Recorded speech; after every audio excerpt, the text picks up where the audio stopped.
Hey, what's up, guys? This book, man. I looked through this book a few times before I got it. Frightfest guide, right? This is Fab Press. This is British. Just was published. I looked through this and I was like, this is probably the best vampire film, literally of the last century plus of cinema guide that you could have. Okay, going over the iconic films and going over the very obscure films.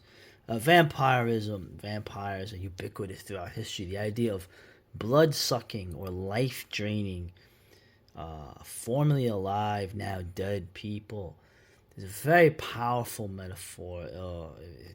It's disease. Okay, and the idea of the unburied dead or the dead as something both metaphorically and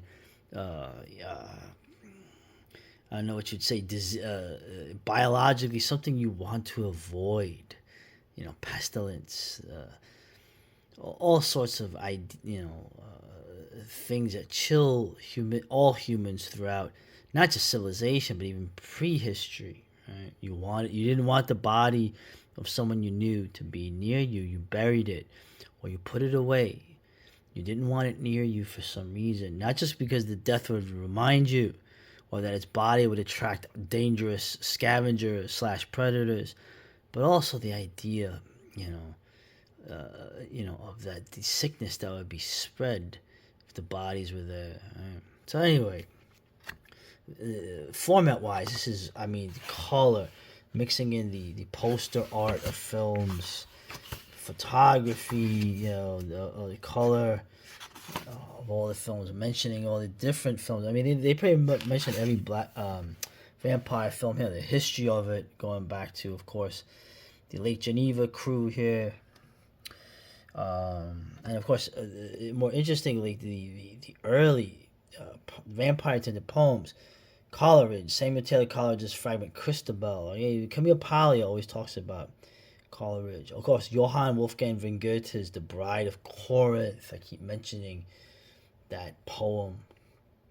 And interesting, Gottfried August Berger's Lenore. Okay, so the Penny Dreadfuls, Varney the Vampire. I actually had one of the books of this. Very interesting. And so many things. Literary, of course, the literature is always interesting because that's what leads into your cinema, your lost films, right? The ghosts. And of course, in the 70s, one thing I like about this is, man, the 70s alone, from the beginning of the silent cinema to the 70s, particularly the 70s, the vampire becomes popular. Now, I was talking with Arkham Reporter and my buddy Nelly from Philly. Essentially, horror in general, horror has a built-in thing to it. Making a horror film with elements that are very atmospheric or otherwise, you're always going to have a built-in desire to see it because it deals with the primal feelings of mankind. Like I said, even proto-humans or whatever. Vampirism always is just a built-in thing. It's like horror has these built-in vampires, mummies, werewolves. They always represent something. Ghosts. Right? And I would love to see this film, the 70s Romanian film, of course it's still communist, about the real Dracula, with no vampires in sight, but the more brutal, horrific idea of humanity. And also these movies here, I always wanted to see. I love at First Bite's a film. It's so hilarious. Now it's funny to me now. As a kid, I was kind of annoyed by it, but like the underachieving disco sex comedy, a lot of disco era vampire stuff, right? The made-for-TV chiller Vampire. Remember that? No, you don't. I remember that. Richard Lynch, and they go over pretty much every vampire film that you can find. So, of course, one of my favorites is Martin, right? Possibly Romero's true masterpiece. And Vampiro with David Niven. Always wanted to see this. So, and what I decided I'm going to do is obviously going over the iconic vampire films is easy, but I think I will do mostly the opposite. The films that even yours truly, as cool as he is, has not seen yet. Okay, like I said, vampires in terms of It's the filmmaking thing. It's very effective. What do you need? You need fangs. Hey, that's all you need. Fangs, some atmosphere, a coffin, right? Maybe footage of a castle, a painting of a castle, and you have the built-in film that will garner interest. Right? It's the whole thing far. I like how they go into the Hong Kong stuff to the Jiangxi vampires, the Mr. Vampire. What a film, dude! Holy crap! But anyway, I'll use the power of editing to go through some films. This will take more than one vid. It's gonna have to be rapid fire editing, at least as much as I can do with this free Chinese app. And like I said, once you start to get into the 90s, the 2000s, it becomes farther and fewer in between. So what is this? He doesn't have breasts, my friend. What are you grabbing? Oh God. Yeah. Anyway, let's get into like I said. As you get to more later, it's like not as good. But anyway, editing. Okay, let's start out with the film. We'll do the one I haven't seen. This. I keep hearing about this film. Like Carl Theodor Dreyer. I've never seen this. Never seen this. It's like a half-silent film. It's loosely based on Carmilla, right? The Sheridan Le Fanu's famous lesbian vampire novel. But just in general, I've never seen this film. Okay, Dracula, Nosferatu. Of course, these are classics. I don't even have to bother going over. Dracula's Daughter. They keep mentioning this all the time as a big film. I think it was okay.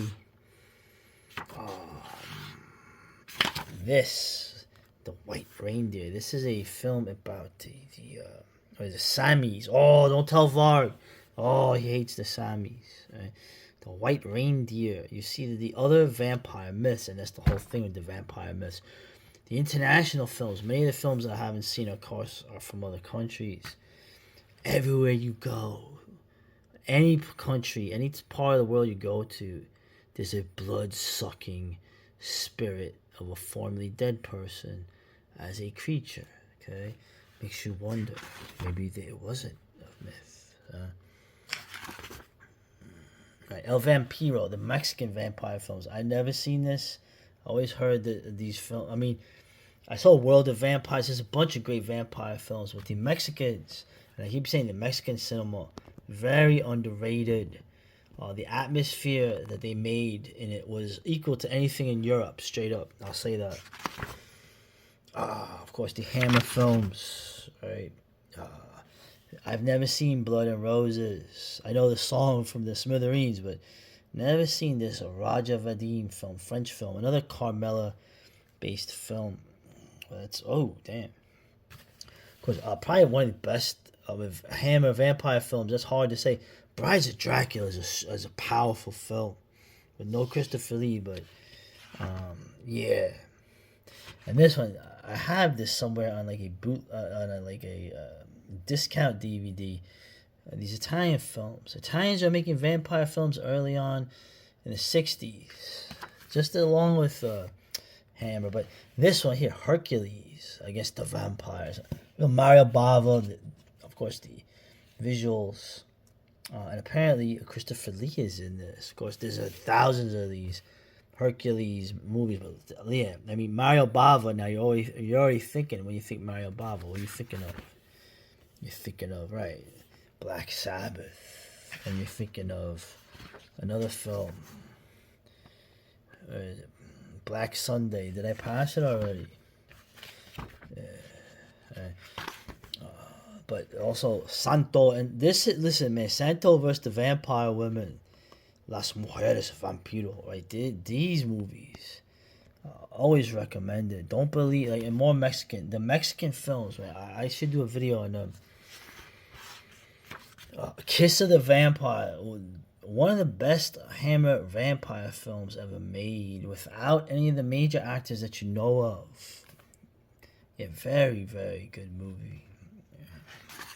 Of course, Last Man on Earth, or the adaptation of I Am Legend, filmed in Italy. Of course, right, Last Man on Earth. I remember seeing this on TV. The idea that vampires took over the world, there was only one human left. That freaked me out, man. I was totally freaked out. I had no idea that was a Richard Matheson story. Right. And it's interesting. Apparently, of course, a lot of people didn't like this film, but as years went on, Richard Vincent Price was. He said, "Yeah, the film is better than I thought it was," and it is. I love this film. I love that it's shot in Italy and it's supposed to be America. It adds a weird sort of flavor to it. So we're going through the '60s here. Of course, all the Hammer films recommended. Okay, I'm gonna get in trouble for this. I'm gonna get in trouble for this. Roman Polanski was a creep. Okay, amongst other things, he was. But he was talented, and dude, Fearless Vampire Killers. They used to show this on television. My dad thought it was hilarious. I thought it was scary. Okay, now watching it, this is an idea of where the whole comedy idea, right? Going back to Abbott and Costello meets the Frankenstein, right? The idea that there's comedic elements in the film, but the horror is very serious.